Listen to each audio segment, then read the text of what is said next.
Ma'asyiral muslimin, jamaah sholat subuh Masjid Remaja yang insya Allah senantiasa dimuliakan oleh Allah Subhanahu wa Ta'ala.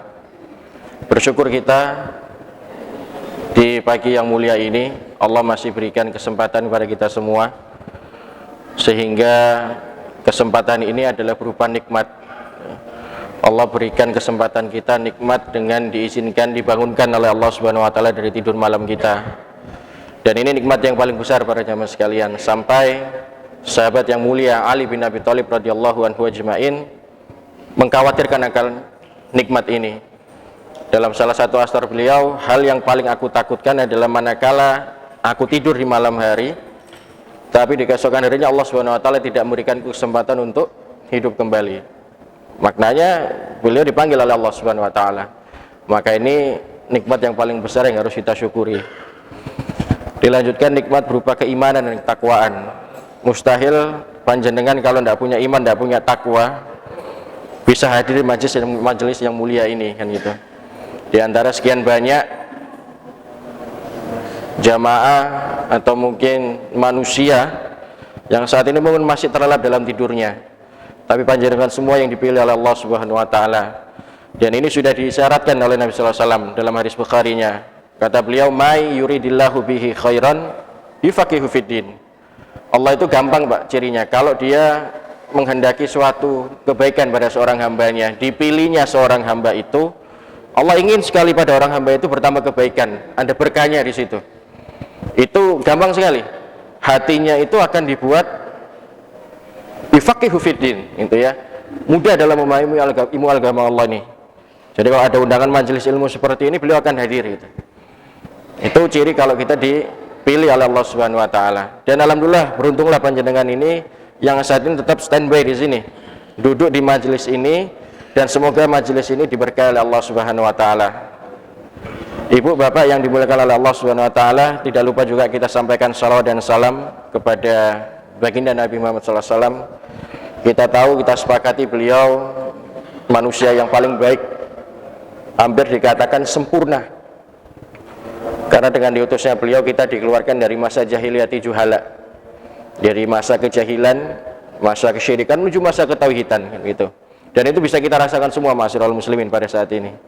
Saya mohon maaf Pak ya, suara saya agak serak gitu karena agak capek saya semalam habis mengisi pengajian sampai larut malam. Tapi karena hari ini sudah dijadwalkan Bapak Ketua Takmir jauh-jauh hari, ini amanah yang harus saya jalankan, kan gitu.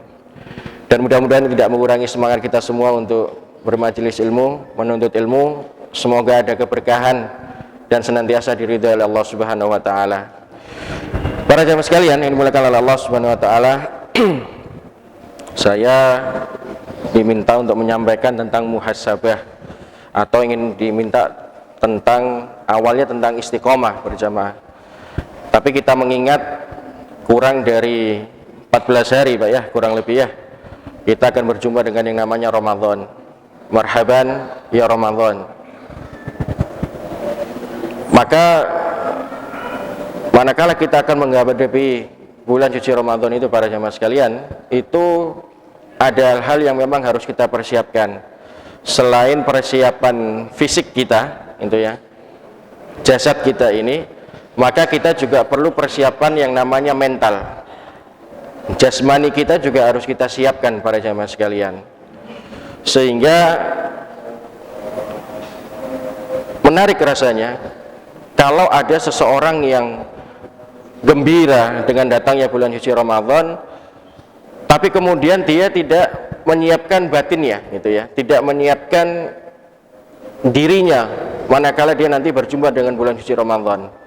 Sebetulnya cirinya sederhana para jamaah sekalian. Orang yang gembira dengan datangnya bulan suci Ramadan itu, ciri utamanya adalah tanda bahwa dia beriman dan bertakwa kepada Allah Subhanahu wa Ta'ala. Nah, takwa ini para jamaah sekalian itu ya, itu kalau kita jumpai dalam ayat-ayat Al-Quran, itu banyak sekali ayat-ayat tentang takwa.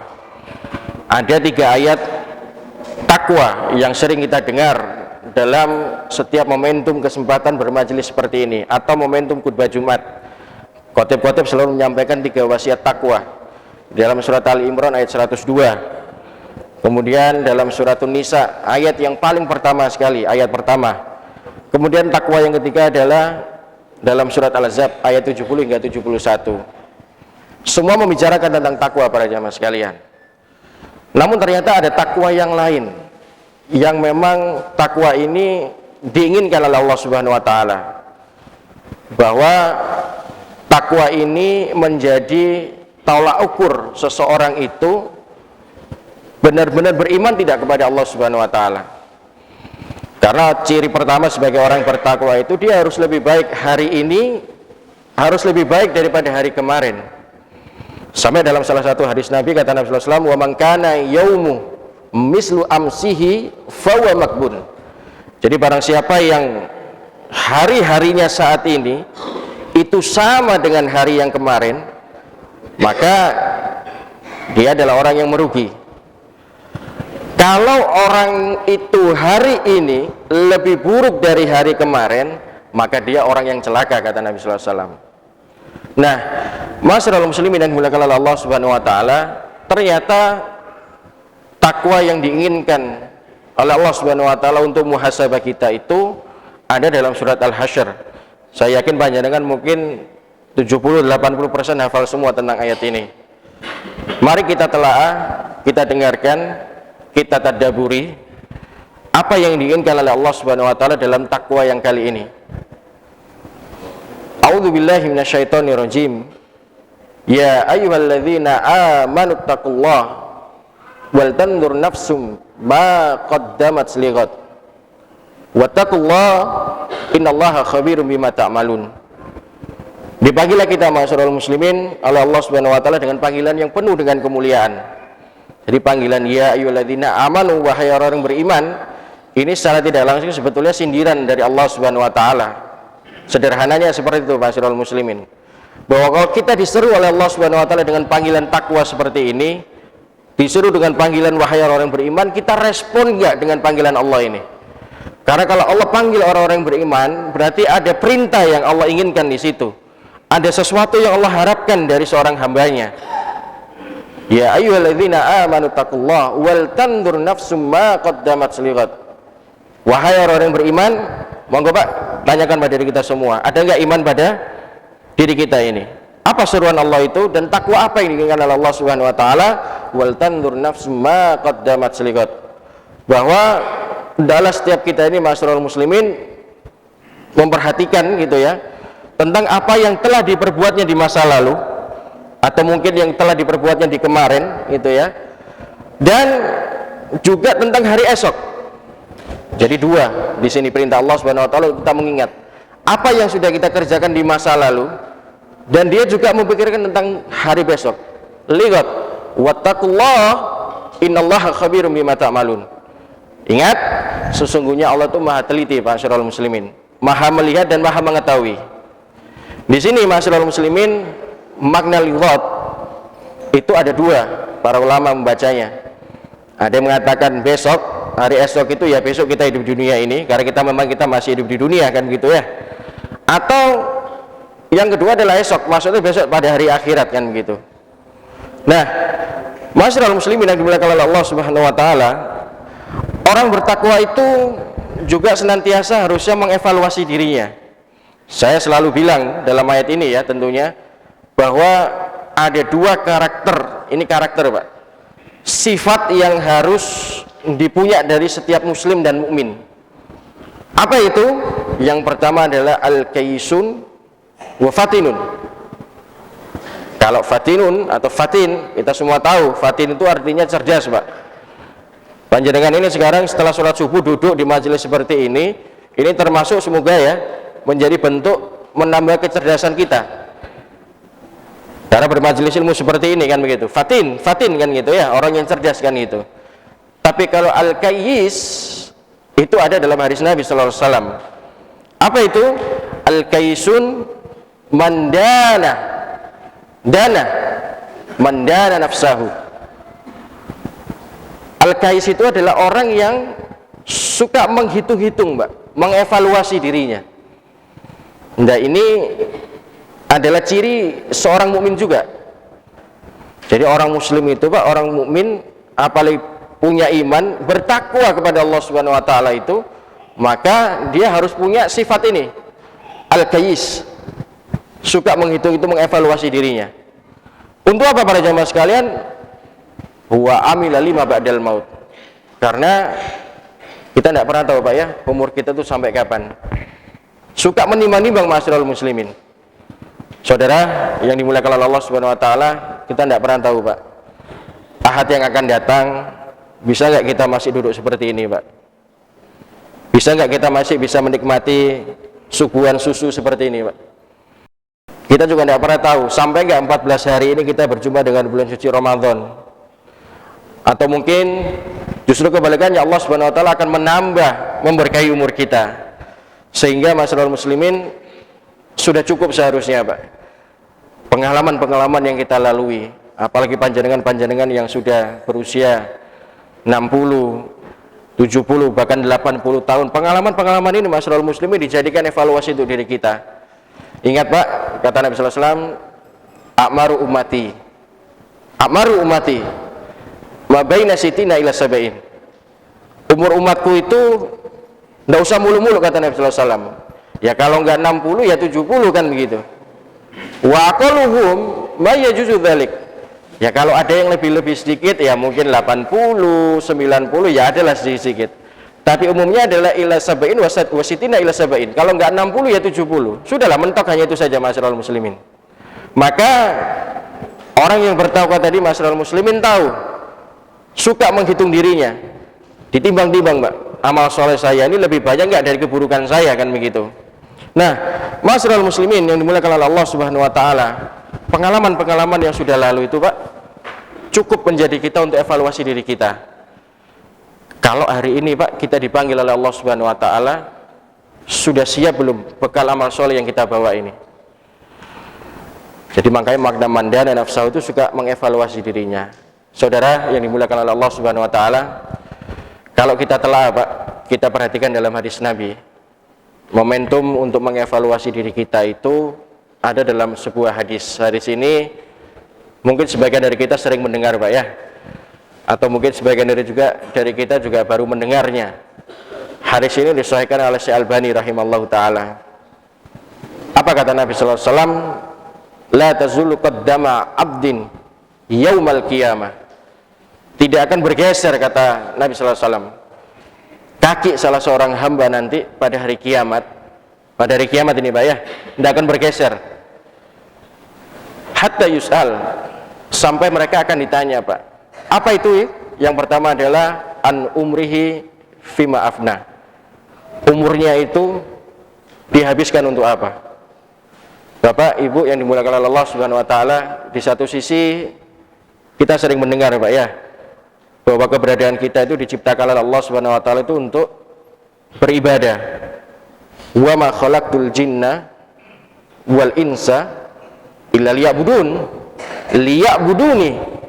Tidaklah aku ciptakan jin dan manusia itu liya'buduni, untuk beribadah kepadaku, kata Allah Subhanahu wa taala. Tapi saudara yang dimuliakan oleh Allah Subhanahu wa taala, benar memang bahwa secara nas Pak ya, kita diciptakan Allah itu memang hanya untuk beribadah, kan gitu. Tapi kalau kita Pak memahami hidup kita itu ibadah itu hanya seperti ini Pak ya, sholat subuh, ngaji seperti ini Pak ya, ya habis waktu kita masyaallah muslimin. Maka wa ma khalaqtul jinna ini wal insa illa liya'budun, Allah ciptakan kita untuk beribadah itu Pak. Bagaimana takwa ini kita masukkan dalam surat Al-Imran ayat yang 102. Ya ayyuhalladzina amanu taqullaha haqqa tuqatih wa la tamutunna illa wa antum muslimun. Tadi Pak saya bilang, kalau kita memahami ibadah hanya sebatas kita sholat subuh, ibadah-ibadah saja Pak, seperti ini ngaji gitu ya, habis waktu kita. Maka bagaimana kehidupan kita itu Pak ya, aktivitas-aktivitas kita itu ada nggak nilai-nilai Islam di situ? Sehingga Pak ibadah yang dimaksud oleh Allah Subhanahu wa taala di sini adalah wala tamutunna illa wa antum muslimun. Seluruh aktivitas kita itu bisa nggak kita masukkan nilai-nilai Islam di situ? Tadi pertanyaan Nabi, an umri fima afna. Nanti pada hari kiamat Allah akan tanya, umurmu dihabiskan untuk apa? Bapak, Ibu, kita hari-harinya banyak aktivitas Bu ya, banyak bekerja ya, bermuamalah, berjualan gitu ya, bekerja dan lain sebagainya. Ada nggak nilai Islam di situ? Kita harus pahami ma'asyiral muslimin bahwa kita sering mendengar ayat ini, wala tamutunna illa wa antum muslimun. Tapi paham nggak korelasi ayat ini dengan ibadah kita, keseharian kita? Allah ingin kita Pak jangan mati kecuali dalam keadaan Islam. Pertanyaan saya Pak ya, dan ini juga pertanyaan dari kita semua mungkin, tahu nggak kapan kita akan mati? Mungkin nggak kita mati, wa na'udzubillah, kita mati dalam kafe Pak, mati di atas ranjang ya, mati sedang goes ya, mati sedang kita berada di pasar, kan gitu Pak ya. Kita tidak pernah tahu ma'asyiral muslimin. Maka libatkan seluruh aktivitas kita itu dengan nilai-nilai Islam, sehingga suatu saat Pak, ketika Allah Subhanahu wa taala panggil kita Pak ya, jumpai ajal kita itu, ya kita benar-benar membawa nilai-nilai Islam, sehingga kita masuk dalam kategori wala tamutunna illa wa antum muslimun. Karena kita tidak pernah tahu ma'asyiral muslimin kapan kita akan mati. Bapak Ibu, waktu terus berjalan Pak, terus ya, terus berjalan sampai Pak nanti kita ketemu satu titik, ini tidak bisa ditawar lagi ini. Walikulli ummatin ajal, fa idza jaa ajalum la yastakhiruna sa'atan wa la yastaqdimun. Kita Pak, umat ini, manusia ini punya satu titik Pak, nanti tidak bisa ditawar lagi. Kalau satu titik ini Pak namanya ajal sudah sampai di hadapan kita, la yastakhiruna sa'atan wa la yastaqdimun. Tidak bisa ditakhir Pak, diakhirkan gitu ya, ataupun dipercepat. Maka pertanyaan Allah nanti pada hari kiamat itu, ma'asyiral muslimin, umrihi fima afna, umurmu dihabiskan untuk apa? Waktu yang Allah Subhanahu wa taala berikan kepada kita itu, ma'asyiral muslimin, dihabiskan untuk apa? Bapak Ibu pernah nggak merenung itu ya, dalam Al-Qur'an itu kenapa banyak sekali Allah bersumpah demi waktu? Ya, ada wadduha, ya, ada wallaili idza saja dan seterusnya. Ya, demi waktu subuh seperti ini, wal fajri walayalin asyr, kan gitu Pak ya, demi 10 malam di awal bulan Dzulhijjah, kan gitu Pak ya. Semua rata-rata Allah bersumpah demi waktu. Ada apa dengan waktu ini ma'asyiral muslimin? Sampai puncaknya Ibu Bapak, Allah menutup wal asr dalam surat apa Pak? Al-Asr, innal insana lafi khusr. Ada apa Pak di situ? Karena ini ma'asyiral muslimin, berapa banyak diantara kita itu nggak sadar kedudukan kita. Manakala Allah Subhanahu wa taala memberikan kesempatan kita waktu ini, dihabiskan untuk apa ma'asyiral muslimin? An umrihi fima afna. Saya jadi teringat ma'asyiral muslimin apa yang dikatakan oleh Al-Imam Al-Hasan Basri rahimahullah taala. Beliau mengatakan dalam salah satu perkataan beliau, ya bani Adam, innama anta iyam fa idza dhahaba yaumun dhahaba ba'du. Wahai anak cucu manusia, engkau hanyalah hari-hari. Fa idza dhahaba yaumun, jika suatu hari atau satu hari tadi itu telah berlalu, dhahaba ba'du, berarti engkau juga telah berlalu satu hari juga. Maknanya umurmu juga sudah berkurang. Waktumu itu yang Allah Subhanahu wa taala berikan, engkau habiskan untuk apa? Ingat, mukmin yang cerdas ma'asyiral muslimin adalah yang suka mengevaluasi dirinya. Mandana nafsahu wa amila lima ba'dal maut. Ibu, Bapak, kita harus perhatikan betul tentang bab ini. Kita tidak pernah tahu Pak kapan ajal kita menjumpai kita. Ya, sedangkan waktu ini terus berjalan Pak. Setiap hari demi hari kita berjumpa dengan sesuatu yang kita tidak pernah tahu apa yang akan terjadi. Manakala sudah di hadapan kita Pak, selesai kita di hadapan Allah Subhanahu wa taala. Sehingga monggo Pak, kita evaluasi diri kita. An umrihi fima afna. Umur kita itu Pak dihabiskan untuk apa? Banyak untuk melakukan hal kemaslahatan atau kemudaratan Pak. An umrihi fima afna. Itu yang pertama. Kemudian yang kedua Pak, wa an jismihi fima ablah. Apa kata Nabi sallallahu alaihi wasallam? Tubuh Pak, jasad kita itu dipergunakan untuk apa kata Allah Subhanahu wa taala nanti pada hari kiamat. Kita harus sadari betul para jamaah sekalian. Saya kalau sampai di bab ini Pak, para sahabat Nabi pada saat itu seperti Ali bin Abi Thalib, ya, kemudian Ibnu Abbas, itu rata-rata mereka berdoa, Pak. Mereka tidak ingin mati dalam keadaan sakit, Pak. Mereka berdoa, ya Allah, jangan engkau ambil aku, engkau matikan aku dalam keadaan sakit, Pak. Mengapa, masyarul muslimin? Karena kalau tubuh kita sakit, Pak, ya, kita tidak punya semangat untuk ibadah. Ya, kalau bahasa kita saat ini futur, Pak. Jadi kayak hampa saja, tidak ada semangat untuk ibadah. Saya yakin panjenengan juga kalau sakit, Pak, berat rasanya untuk ke masjid. Ya, berat rasanya untuk beramal soleh. Berucap saja, Pak, itu mungkin akan berat. Wajar fisik kita sakit, masyarul muslimin. Maka kita kalau mau dalami lagi, masyarul muslimin, masalah jasad ini, ya kita harus pahami betul bahwa semua yang diberikan oleh Allah Subhanahu wa taala adalah titipan, Pak. Ya. Tangan ini, Pak, ini titipan dari Allah Subhanahu wa taala, amanah. Mata ini, Pak, juga titipan dari Allah Subhanahu wa taala. Telinga, Pak, awas, ini sering sekali, Pak, jadi sebab awal kita melakukan kemaksiatan kepada Allah Subhanahu wa taala. Ini semua titipan, masyaallah muslimin. Otak ini, Pak, yang kita bangga-banggakan kecerdasan kita ini, itu juga titipan dari Allah Subhanahu wa taala. Dan semua itu, masyaallah muslimin, nantinya akan ditanya dan diminta pertanggungjawaban oleh Allah Subhanahu wa taala. Al-yauma nakhtimu ala afwahihim wa tukallimuna aydihim wa tashhadu arjuluhum bima kanu yaksibun. Ya, Pak, ya. Dalam surat apa itu, Pak? Yasin. Itu yang sering panjenengan baca itu, Pak, ya. Kenapa kita suruh kadang mungkin sering membaca itu, Pak, ya? Supaya dievaluasi untuk diri kita, masyarul muslimin. Nanti ini kita, Pak, semua akan ditanya oleh Allah Subhanahu wa taala. Bahkan dalam ayat mengatakan wala takfu ma laysa laka bi ilm inna sam'a wal basara wal fuada kullu ulaika kana anhu mas'ula. Jangan kalian mengikuti sesuatu yang tidak punya ilmu, Pak. Jadi kalau kita tidak tahu itu jelas apa enggak, Pak, jangan diikuti. Karena sesungguhnya mata, Pak, pendengaran dan hati ini semua nanti pasti akan ditanya oleh Allah Subhanahu wa taala. Hadirin yang dimuliakan oleh Allah Subhanahu wa taala, kita harus pahami betul, Pak, dalam bab ini, ya.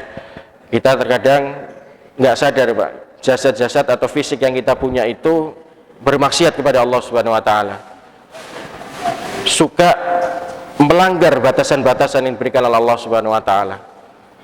Ingat, Pak, semua ini titipan dari Allah Subhanahu wa taala, nantinya pasti akan ditanya oleh Allah Subhanahu wa taala. Baik. Itu yang kedua, Pak, ya. Wa an jismihi fima abla. Jasad ini, Pak, dihabiskan untuk apa? Paling tidak itu harus ada 4, Pak. Yang pertama adalah, ini kata para ulama, Pak, ya. Kalau hidup kita ingin diberkahi oleh Allah Subhanahu wa taala, maka setidaknya ada 4 kategori atau penilaian. Yang pertama adalah bima yurdi rahman, bahwa keberadaan seseorang itu, Pak, itu merasa diridhoi oleh Allah Subhanahu wa taala. Pak, kita duduk di majelis seperti ini, merasa enggak? Yakin enggak kita diridhoi oleh Allah Subhanahu wa taala? Insya Allah, Pak, ya. Yang kedua, Pak, bima yunfa'un nas, bahwa kalau seseorang yang diberkahi oleh Allah Subhanahu wa taala itu, Pak, dirinya bisa bermanfaat untuk orang lain. Ini, Pak, ini poin penting yang kita kaji saat ini. Ilmu, Pak, yang kita punya itu bisa nggak memberikan manfaat untuk orang lain? Saya belum bicara panjenengan yang ilmunya luar biasa, Pak, S1, S2, S3 sampai doktor, profesor, enggak, Pak. Diri kita ini, Pak, minimal saya bilang itu sudah belum memberikan manfaat kepada orang lain, minimal pada keluarga kita, Pak. Sudah belum keberadaan kita ini memberikan kontribusi positif, Pak, untuk keluarga kita, untuk istri anak kita. Begitu juga ibu-ibu, sudah belum memberikan manfaat untuk suami dan anak-anak kita. Jangan-jangan kita cuma jadi benalu, Pak, dalam kehidupan ini. Monggo, Pak, kita evaluasi. Berapa banyak, Pak, orang yang dikasih kelebihan ilmu oleh Allah Subhanahu wa taala cuma dipek untuk dirinya sendiri. Banyak, Pak, seperti itu. Berapa banyak orang yang dikasih kesempatan kelebihan oleh Allah Subhanahu wa taala tapi pelit medit, Pak, berbagi pada orang lain. Ya, kita harus pahami, Pak, tentang bab ini. Semua, Pak, yang Allah berikan, anugerahkan kepada kita itu, Allah tidak ingin kita pek sendiri, Pak. Salurkan kepada orang lain. Boleh jadi, Pak, sesuatu yang kita salurkan pada orang lain itu menjadi sebab kita nanti masuk ke dalam surganya Allah Subhanahu wa taala. Bapak, Ibu, Bukankah Nabi sallallahu alaihi wasallam mengingatkan bolak-balik Pak, kita sering mendengar idza matal in qanta anhu malu. Kalau kita ini Pak sudah wafat semua, mati nanti Pak, tidak berlaku lagi sholat-sholat kita Pak. Puasa kita sudah tidak berlaku lagi. Kita tidak bisa menjalankan ibadah sholat subuh seperti ini. Amalan kita semua selesai, terputus Pak. Tapi illa min thalat, hanya 3 hal yang kita bawa Pak. 3 hal ini yang bisa menerangkan azab kubur kita Pak, bahkan menghilangkan. Apa itu Pak? Shadaqatin jariyah. Pak, rezeki yang kita punya itu Pak, sudah belum kita berikan manfaat juga untuk orang lain? Atau mungkin hanya kita kumpulkan sebanyak mungkin, mati kita tidak bisa menikmati apa-apa. Yang kedua adalah au ilmi yuntafa'u bih, ilmu yang manfaat Pak. Ilmu yang kita punya ini Pak, bisa nggak nanti menjadi penolong kita di akhirat Pak? Atau mungkin jangan-jangan ilmu yang kita punya ini malah jadi musuh kita di hadapan Allah Subhanahu wa taala. Serta yang ketiga adalah awalin sholih yadu'ulah, doa yang soleh Pak. Bapak, Ibu yang dimuliakan oleh Allah Subhanahu wa taala, saya belum bicara Pak ya, orang-orang yang ilmunya banyak itu Pak, gelarnya profesor doktor itu berapa banyak ilmu yang sudah dia dapat Pak, dari SD, SMP, SMA, sampai dia sekolah pendidikan S3 itu awas Pak, ilmu yang dia tuntut itu, dia cari ilmu itu Pak, apa kemudian dibiarkan begitu saja oleh Allah Subhanahu wa taala? Wahai fulan, apa ilmumu itu akan aku biarkan begitu saja? Lah, Allah akan tanya, dari mana kamu dapat ilmu itu? Kepada siapa kamu amalkan ilmu itu? Awas Pak, segala sesuatu yang kita punya itu Pak, itu nanti bisa jadi musuh kita di hadapan Allah Subhanahu wa taala. Bahkan istri dan anak-anak kita itu Pak juga pernah bisa menjadi musuh kita di hadapan Allah Subhanahu wa taala. Yauma la yanfa'u malu wala banun illa man atallaha biqalbin salim. Nanti Pak, kalau kita bertemu dengan Allah Subhanahu wa taala itu Pak, tidak berguna lagi harta-harta kita. Istri dan anak-anak kita tidak berguna lagi, masyarul muslimin. Dalam arti kata tidak berguna, mereka tidak bisa menolong kita, masyarul muslimin. Illa man atallaha biqalbin salim, kecuali kita menghadap Allah Bapak Ibu dengan membawa hati yang bersih. Qalbun salim, hati yang selamat. Maka hadirin dan dimuliakan Allah Subhanahu wa taala, wa an ilmihi fima fa'ala. Monggo Pak dievaluasi diri kita. Ilmu yang kita punya itu Pak, sudah belum kita implementasikan? Pertama Pak, untuk diri kita sendiri. Kayak macam saya nih Pak, ini agak ngeri-ngeri juga Pak. Tentang ilmu agama Pak, saya tidak mau berbagi pada orang lain, ini paling berat siksaan saya. Ya, jadi monggo Pak, evaluasi diri kita. Minimal Pak, ilmu terkecil Pak yang kita ketahui Pak, manfaatkan untuk orang lain, amalkan untuk orang lain. Selama ilmu itu membawa kebaikan Pak ya, bawa kemaslahatan. Kalau ilmu keburukan ya jangan diamalkan Pak ya. Atau lagi ilmu-ilmu yang nggak jelas, ilmu-ilmu laduni kayak gitu Pak ya, jangan diamalkan. Oke, monggo Pak, jadikan evaluasi untuk diri kita. Masyarul muslimin yang dimuliakan Allah Subhanahu wa taala, yang terakhir Pak, ini Nabi bicara tentang dunia Pak, bicara harta. Kalau tadi Pak, 3 pertanyaan dari Allah Subhanahu wa taala tentang umur, kemudian tentang jasad, tentang ilmu Pak, itu hanya 1 pertanyaan Pak, hanya untuk apa saja gitu Pak ya, diamalkan atau tidak, dihabiskan untuk apa kan gitu Pak ya. Sekarang Nabi yang keempat ini Pak bicara tentang dunia Pak, beliau bicara tentang harta. Wa an malihi min aina ahtasabahu, harta kita itu Pak, itu didapat dari mana Pak? Saya tadi lihat di bawah itu banyak sekali Pak sepeda motor, termasuk saya bawa kendaraan Pak ya. Itu harta-harta kita itu Pak, dapat dari mana Pak? Yakin Pak sudah 100% bersih dari sesuatu yang syubhat? Yakin Pak harta-harta yang kita konsumsi selama ini sejak kita kecil sampai kita dewasa, bekerja dan lain sebagainya, itu semua bersih dari sesuatu yang diharamkan oleh Allah Subhanahu wa taala? Kita tidak menafikan masyarul muslimin, kullu bani Adam, kullu bahasa Nabi, bani Adam khata'u wa khairu khata'ina tawwabun. Setiap manusia ini masyarul muslimin pasti pernah berbuat salah. Mustahil Pak, termasuk saya ini Pak, duduk di tempat yang mulia ini tidak pernah berbuat salah. Siapa yang bisa menjamin Pak? Para dai, para ustadz, para mubalik, alim ulama kita tidak berbuat salah? Pasti Pak. Kita tidak menafikan itu masyarul muslimin. Tapi wa khairu khata'ina tawwabun. Tapi sebaik-baik orang buat salah itu Pak, segala beristighfar mohon ampun pada Allah Subhanahu wa taala. Saudara yang dimuliakan oleh Allah Subhanahu wa taala, Nabi menanyakan, Pak, menginfokan kepada kita, Allah nanti akan tanya, harta kita itu dapat dari mana, Masyarul muslimin? Dari sesuatu yang halal kah? Atau mungkin, Pak, dari sesuatu yang Allah haramkan, Masyarul muslimin? Kita, Pak, saat ini saya nggak tahu ya, ini kita benar-benar berada di akhir zaman atau tidak, Masyarul muslimin. Tapi yang jelas saat ini, Pak, kita merasakan tanda-tanda akhir zaman itu banyak sekali sebetulnya. Saya berharap, Pak, di pagi yang mulia ini Allah berkahi pertemuan kita ini, Pak, ya. Allahumma barik li ummati fi bukuriyah. Ya Allah, kata Nabi, berkahi umatku yang bangun di pagi hari ini, Pak, ya. Di pagi hari itu bukan nanti jam 7, jam 8, jam 9, Pak. Subuh seperti ini waktu fajar. Berangkat ke masjid, sholat subuh berjamaah, paling bermajelis ilmu, baru setelah itu bermuamalah, Pak, bekerja kan begitu. Saya khawatir, Pak, dan semoga kita nggak termasuk dalamnya. Apa kata Nabi sallallahu alaihi wasallam? Badirul bil a'mal. Itu, Pak, solusi dari Nabi sallallahu alaihi wasallam. Segeralah kalian beramal soleh. Badirul bil a'mal. Kakitai muslim yusbi'u rajulan wa yumsi kafiran. Karena di akhir zaman itu, Pak, akan timbul banyak fitnah. Kakitai muslim. Jadi nanti kita di akhir zaman itu, Pak, tidak bisa bedakan. Siang itu seperti malam, Pak, gelap. Kalau di malam hari, Pak, tidak ada lampu, tidak ada cahaya, baju putih macam ini, Pak, itu tampak gelap, Pak. Nah, keadaan akhir zaman akan seperti itu, kata Nabi sallallahu alaihi wasallam. Siang itu seperti malam. Dan nanti, Pak, di akhir zaman juga ada orang yang paginya beriman, sorenya kafir.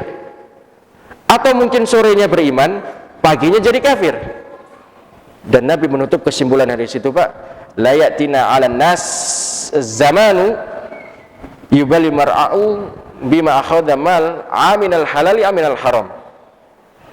Akan datang suatu zaman, kata Nabi sallallahu alaihi wasallam, di mana manusia itu tidak peduli lagi, Pak, harta yang saya punya ini dari saya dapatkan yang halal atau yang haram. Awas, Pak, kita tidak pernah tahu, masyarul muslimin. Akan datang, Pak, suatu zaman nanti itu orang tidak peduli lagi apa yang kita konsumsi itu, Pak, itu dari sesuatu yang halal atau yang haram. Banyak sekali, Pak, kita sudah saksikan saat ini, ya, para pejabat kita itu, Pak, ya, banyak sekali makan harta-harta yang nggak jelas, Pak, ya, uang-uang yang nggak jelas. Ujung-ujungnya, Pak, ketemu KPK juga, kan gitu. Ini, Pak, tanda-tanda akhir zaman. Dan semoga kita semua, masyarul muslimin, tidak termasuk dalam hadis ini. Bapak, cukupkan sesuatu yang dengan yang halal, Pak. Yakin, Pak, kalau sesuatu yang masuk dalam diri kita itu sesuatu yang nggak jelas, Pak, syubhat, syubhat itu remang-remang, Pak, nggak jelas, halal haram nggak jelas.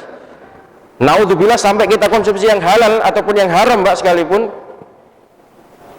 jadi masalah ini, Pak.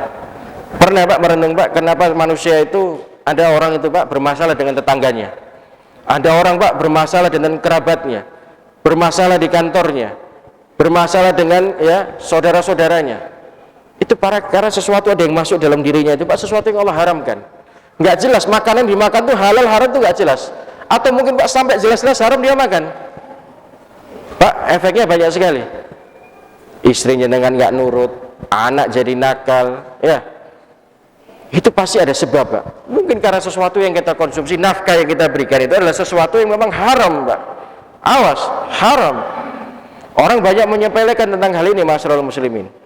Satu suap makan, Pak, yang haram, jelas tahu haram kita makan, awas, menjadi sebab terhalangnya doa, Pak. Kalau kita, Pak, merasakan doa tidak dikabulkan oleh Allah Subhanahu wa taala, berarti ada yang salah, Pak, dalam diri kita. Monggo, Pak, devaluasi untuk diri kita semua. Itu pertanyaan yang pertama, Pak. Dari mana kita mendapatkan harta itu, Pak? Pertanyaan kedua, Pak, wa fima anfaqahu. Dan dibelanjakan untuk apa harta itu, Pak? Nah, ini ngeri juga, Pak. Saya selalu bilang seperti ini, Pak, dalam setiap pengajian saya. Coba, Pak, mulai sekarang dirubah mindsetnya. Orientasikan, Pak, harta-harta yang kita punya itu, Pak. Bisa nggak sih nanti bahwa kita itu masuk dalam surganya Allah Subhanahu wa taala? Pak, harta, mobil, kendaraan yang kita punya, rumah yang mewah itu bisa nggak membawa kita masuk dalam surganya Allah Subhanahu wa taala? Atau justru nanti malah menjadi musuh kita di depan Allah Subhanahu wa taala? Kita harus sadari betul, Pak, tentang bab ini. ya sudah mendapatkan dengan cara yang haram, disalurkan pula dengan sesuatu yang haram, Pak. Hasil korupsi untuk kasih makan anak yatim juga tidak akan dinilai pahala oleh Allah Subhanahu wa taala. Maka monggo Pak, perhatikan Pak, dari mana harta itu kita dapat dan kepada siapa juga kita salurkan. Ingat Pak, semua nikmat yang Allah Subhanahu wa taala berikan ini Pak, nantinya pasti akan ditanya oleh Allah Subhanahu wa taala. Tsumma latus'aluna yaumaidin 'anin na'im. Dari semua nikmat yang Allah Subhanahu wa taala berikan itu nantinya pasti akan ditanya oleh Allah Subhanahu wa taala dan akan dimintai pertanggungjawaban oleh Allah Subhanahu wa taala. Nah, saudara yang dimuliakan oleh Allah Subhanahu wa taala, apa korelasinya Pak ya antara muhasabah ini dengan kita istiqomah dalam beribadah? Saya akan menutup Pak dengan hadis Nabi sallallahu alaihi wasallam. Hadis ini diriwayatkan oleh Imam Bukhari Pak ya dan Tirmidzi. Dan mungkin sebagian dari kita juga sudah sering mendengar tentang hal ini Pak ya. Apa kata Nabi sallallahu alaihi wasallam? I'tanim khamsa qabla khamsi. Ya. Manfaatkan Pak, kejar 5 perkara ini sebelum datang 5 perkara. Kita sering mendengar Pak ya tentang hadis ini Pak ya. Yang pertama adalah syababaka qabla haramik. Waktu mudamu itu Pak sebelum datang masa tuamu. Jadi saya bicara untuk anak yang muda-muda Pak ya, untuk adik-adik, manfaatkan waktu muda kita itu untuk beramal soleh, mengisi Pak, mengisi waktu-waktu yang Allah Subhanahu wa taala berikan itu Pak dengan beramal soleh. Kita tadi Pak sudah evaluasi diri kita bahwa ada kurang lebih 5 pertanyaan Pak ya. Umur, kemudian jasad kita Pak, kemudian ilmu kita, harta kita dapat dari mana dan diamalkan untuk apa ilmu-ilmu kita itu Pak. Kalau itu semua sudah tahu, kita akan ditanya oleh Allah Subhanahu wa taala, evaluasi diri kita Pak. Allah saat ini masih berikan kita kesempatan umur Pak. Cuman hanya 2 pilihannya. Apa itu Pak? Kita mau istiqomah, memanfaatkan apa yang Allah masih berikan pada kita Pak, waktu kita ada di umur. Mau tidak kita manfaatkan untuk istiqomah, kita beribadah pada Allah Subhanahu wa taala? Atau malah justru kita menghabiskan waktu kita dengan sesuatu yang tidak ada manfaatnya Pak. Min husnul Islam al-mar'u tarku ma la yakni. Muslim yang baik itu Pak, itu meninggalkan sesuatu yang tidak bermanfaat. Ya, kalau Allah sekarang masih berikan kita kesempatan umur Pak, hirupan nafas kita pagi hari ini Pak, kita mau tidak istiqomah beribadah pada Allah Subhanahu wa taala? Saya sampai sering bahasakan Pak, malaikat maut pun Pak itu tidak tahu kapan akan mencabut nyawa kita, sampai Allah akan berikan informasi Pak. Saya Pak duduk seperti ini Pak, duduk Pak nyaman seperti ini, ada malaikat mau bisiki saya diperintahkan untuk cabut nyawamu. Ngeri juga saya Pak. Itu panjenengan Pak lagi enak minum susu seperti ini Pak, dibisik malaikat, saya diperintahkan Allah cabut nyawamu, masih bisa nikmati susu Pak? Tidak bisa. Jadi monggo Pak, umur yang kita punya saat ini Pak, waktu yang Allah Subhanahu wa taala berikan itu, manfaatkan untuk kita istiqomah beribadah pada Allah Subhanahu wa taala. Sebelum apa Pak? Likulli ummatin ajal, fa idza jajalum la yastakhiruna sa'ata wa la yastaqdimun. Pak, tadi saya bilang di awal, kalau sudah sampai di hadapan kita Pak, la yastakhiruna sa'ata wa la yastaqdimun. Jangan berharap Pak bisa di-korting. Jangan berharap bisa diundur Pak. Jangan berharap saya tunda, ya Allah tunda dulu 5 menit saya tak istighfar padamu. Ya Allah tunda dulu saya tak sholat sunnah dulu. Tidak ada Pak. Tepat di hadapan kita Pak, waktu ini terus berjalan Pak. Saya sering bahasakan, waktu terus berjalan terus. Monggo Pak, jadikan evaluasi untuk diri kita. Tadi saya di awal-awal buka dibawa saya nyampaikan, orang bertakwa, orang beriman itu Pak hari ini harus lebih baik daripada hari kemarin. Allah mengatakan wal tandur nafsu ma qaddamat liqat. Dia mengevaluasi dirinya Pak untuk hari besok. Hari ini Pak, apa yang saya hirup, apa yang saya kerjakan, Allah beri kesempatan nikmat ini, manfaatkan beribadah pada Allah Subhanahu wa taala. Mulai umur Pak, jasad yang kita punya, tangan kaki semua ini Pak, manfaatkan sesuatu bermanfaat. Tangan ini Pak, jangan suka mukuli istri Pak. Tangan ini Pak, jangan suka mukuli orang lain. Manfaatkan Pak, bisa memberikan manfaat untuk orang lain.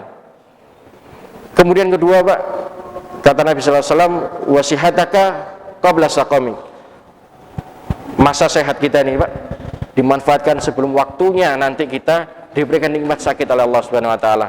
Saya tadi bahasakan Pak ya, Para sahabat itu tidak mau Pak mati dalam keadaan sakit. Untuk kita nih Pak, panjenengan nih saya lihat di sini alhamdulillah hampir 70-80% sehat semua Pak. Ya, sholatnya tidak ada yang duduk tadi saya lihat. Mungkin ada lah, tapi semuanya bisa normal. Sesuai dengan sunnah Nabi SAW, tumaknina juga. Monggo Pak, manfaatkan. Istiqomah kita beribadah. Kira-kira Pak, kalau nanti Allah kasih panjenengan sakit, bisa istiqomah kita beribadah? Masih bisa naik ke atas masjid seperti ini Pak? Kalau sudah pakai tongkat itu, monggo Pak kita evaluasi. Karena apa yang kita punya saat ini Pak, kita jadikan dasar untuk kita semakin semangat istiqomah pada Allah Subhanahu Wa Taala. Kemudian yang ketiga Pak, waginaka qabla fakrik. Pak, kita saat ini dikasih kenikmatan kaya oleh Allah Subhanahu Wa Taala, kelebihan rezeki, manfaatkan Pak. Ingat, roda ini berputar Pak. Suatu saat Allah akan uji kita. Kalau kita jadi miskin Pak, dimiskinkan oleh Allah Subhanahu Wa Taala, tidak bisa berinfak, tidak bisa bersedekah, tidak bisa beramal soleh, tidak bisa zakat, tidak bisa wakaf, tidak bisa hibah. Jadi monggo, mumpung masih sekarang kita punya kelebihan, istiqomah untuk beribadah pada Allah Subhanahu Wa Taala. Manfaatkan Pak harta yang kita punya itu. Ingat Pak, harta yang kita punya tadi Pak, yauma la yanfa'u malun wala banun. Termasuk istri kita itu harta Pak. Kalau kita nggak tuntun Pak, tidak jaga istri dan anak-anak kita, agar kita bersama-sama bisa masuk dalam surganya Allah Subhanahu Wa Taala, bisa menjadi musuh di hadapan kita pada hari kiamat Pak. Maka dari ayat yang saya baca waktu sholat subuh Pak, ini tugas beratnya orang laki-laki Pak. Seorang suami itu punya tugas yang berat. Ibu harus pahami itu Bu ya. Ya ayyuhalladzina amanu qu anfusakum wa ahlikum nar. Seorang suami Pak, orang laki-laki itu punya tanggung jawab besar Pak. Jaga dirinya. Ternyata bukan dirinya Pak, dirinya dan keluarganya, supaya tidak masuk dalam api nerakanya Allah Subhanahu Wa Taala. Jadi monggo Pak, sesuatu yang saat ini kita masih punya Pak, kelebihan daripada orang lain, manfaatkan Pak. Selagi kita masih bisa istiqomah beribadah di jalan Allah Subhanahu Wa Taala. Karena suatu saat Pak, kalau kita diberikan ujian oleh Allah Subhanahu Wa Taala berupa kemiskinan, turunnya ekonomi Pak ya, apalagi sudah 2-3 tahun ini Pak, berapa banyak korban menjadi akibat COVID ini Pak ya. Orang harus keluar dari pekerjaannya, anak-anaknya tidak bisa melanjutkan kuliahnya karena tidak mampu bayar SPP-nya, PHK yang sangat besar Pak ya. Ini seharusnya sudah cukup Pak menjadikan evaluasi untuk diri kita, bahwa kapanpun kalau Allah berkehendak itu Pak, Allah bisa ambil nikmat itu dari kita. Kalau Allah sudah ambil nikmat itu dari kita, masyarakat muslimin, beda Pak kualitasnya kita itu ketika dalam keadaan nikmat di atas dan nikmat di bawah. Tidak bisa kita maksimal secara istiqomah beribadah pada Allah Subhanahu Wa Taala. Jadi monggo para jamaah sekalian, saat ini Pak, kalau kita merasa masih punya lebih dari saudara-saudara muslim kita yang lain, manfaatkan istiqomah untuk kita beramal soleh di jalan Allah Subhanahu Wa Taala. Yang keempat Pak, wa faraghaka qabla syalik. Masa luangmu sebelum waktu masa sibukmu Pak. Pak, panjenengan ini yang sudah usia-usia lanjut Pak ya, mungkin yang punya anak belum menikah, nantinya akan menikah Pak ya. Itu biasanya orang kalau punya hajat itu sibuk sekali Pak ya, sibuk sekali, seakan-akan sholat pun maunya dijamak dan dikosor Pak. Jadi monggo, saat ini masih punya waktu, apalagi masih dekat Pak, hanya berapa langkah dari rumah, ya semangat Pak istiqomah untuk beribadah pada Allah Subhanahu Wa Taala. Jasad-jasad fisik kita yang tadi diberikan oleh Allah Subhanahu Wa Taala, kaki kita ini Pak, Allah kasih 2 kaki itu Pak untuk kita jalan Pak. Tidak dibiarkan begitu saja, ya fulan, wahai hambaku, kamu tak kasih kaki terus biar begitu saja. Manfaatkan ini Pak. Sebelum kita nanti Pak datang ke masjid harus dituntun. Mohon maaf ya kalau sudah ada yang lanjut usia, memang rata-rata seperti itu Pak. Itulah hidup Pak, dari sehat sampai nanti dia lanjut usia sakit Pak, terbatas aktivitasnya. Jadi ya monggo, mumpung kita masih punya fisik yang kuat, sehat, istiqomah datang ke masjid. Istiqomah datang ke masjid. Dan ketika kita punya waktu luang saat ini masyarakat muslimin, manfaatkan untuk kita beramal soleh. Kita tidak pernah tahu Pak, kapan waktu sibuk itu akan datang. Jangan sampai Pak, waktu sibuk itu tadi Pak, bukan hanya sibuk di dunia, tapi sibuk di alam barzah dan di fit dunia wal akhirah. Apa Pak kata Nabi SAW, isna'u li ali Ja'far ta'am, berikan makanan kepada keluarga Ja'far. Karena saat ini keluarga Ja'far itu sedang ditimpa suatu masalah yang sangat menyibukkan. Apa itu Pak? Kematian. Nah panjangan milih yang mana? Sibuk di dunia ini sekarang kita manfaatkan waktu luangnya, daripada sibuk nanti menjumpai ajal kita. Tidak bisa Pak sholat lagi sholat subuh seperti ini. Jadi monggo Pak, evaluasi diri kita. Jasad yang kita punya itu manfaatkan untuk kita semakin semangat istiqomah beribadah di jalan Allah Subhanahu wa taala. Terakhir, Bapak, wa hayataka qabla mautik. Wah, ini Pak. Ini ngeri sekali, Pak. Bahasa Nabi tutup poin, Pak. Hidupmu saat ini yang kita hidup ini, Pak, sebelum matimu. Pak, nanti kita turun, Pak. Saya tidak mendoakan, tapi segala sesuatu bisa terjadi. Dengan turun, Pak, kesandung jatuh. Sekarang sehat, Pak, bisa mendengarkan saya ngisi pengajian. Belum tentu nanti sampai rumah, Pak, dengan selamat. Maka saat ini kalau kita masih diberi kesempatan hidup oleh Allah Subhanahu wa taala, sibukkan dengan amal soleh, Pak. Tinggalkan sesuatu yang tidak ada manfaatnya. Muslim yang bijak, Pak, tadi saya bahasakan, meninggalkan sesuatu yang tidak ada manfaatnya. Kalau saat ini Allah masih berikan umur, Pak, kepada kita semua, memberikan kesempatan berkah umur, Pak, ya, saya tidak bilang dipanjangkan umur, berkah umur, Pak, oleh Allah Subhanahu wa taala, manfaatkan untuk beramal soleh, manfaatkan untuk beribadah pada Allah Subhanahu wa taala, istiqomah di jalan Allah Subhanahu wa taala. Sebelum, Pak, nanti kalau kita menjumpai ajal kita, masyarul muslimin, kita tidak bisa lagi, Pak, menikmati ibadah seperti ini, tidak bisa lagi menikmati nikmatnya iktikaf seperti ini, nikmatnya berpuasa di bulan suci Ramadan, nikmatnya berzakat fitrah nanti pada hari raya Idul Fitri. Tidak bisa lagi menikmati nikmatnya bagaimana berinfak dan bersedekah. Karena manakala ajal sudah di depan kita, masyarul muslimin, seluruh aktivitas kita selesai di dunia ini, tinggal bagaimana kita mempertanggungjawabkan seluruh amal perbuatan kita kepada Allah Subhanahu wa taala. Semoga seluruh amal ibadah kita, masyarul muslimin, senantiasa diterima oleh Allah Subhanahu wa taala, dan senantiasa kita diistiqomahkan di atas iman dan Islam, dan insya Allah semoga Allah Subhanahu wa taala mengakhiri hidup kita dalam keadaan husnul khatimah. Amin amin ya rabbal alamin.